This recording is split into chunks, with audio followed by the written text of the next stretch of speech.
এই ভিডিওটা কালকে অফিস থেকে বাড়ি ফেরার সময়কার ভিডিও। কাটোয়া স্ট্যান্ডে যাব, বাস ধরবো। প্রতিদিনের মতো বেরিয়ে পড়েছি। হঠাৎ দেখলাম দিব্যেন্দু আর জহর সামনে এসে দাঁড়ালো। তারাও কাটোয়া যাবে। বললো চলো তোমাদেরকে কাটোয়া নামিয়ে দিই। আমি আর পিএজেন্দি তাদের গাড়িতে চেপে বসলাম। সামনে পড়বে চরকির ব্রিজ, আর সেইখানে একটা খুব সুন্দর চায়ের দোকান আছে, মালাই চা করে। বললাম চলো ওইখানে গিয়ে আজকে একটু মালাই চা খাবো। এরকম একটা ওয়েদার। সকালে যখন অফিস বেরিয়েছি তখন এক পশলা বৃষ্টি হয়ে গেছে, তারপর আবার রোদ। অফিস যখন পৌঁছালাম তখন মেঘ গুড়গুড় করছে, কালো মেঘ।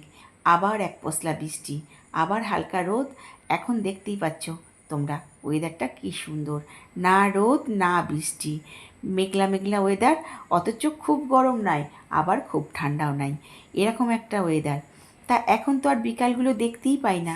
রাস্তায়, অফিসে, ট্রেনে, বাসে, এই করেই আমার বিকালগুলো কেটে যায়।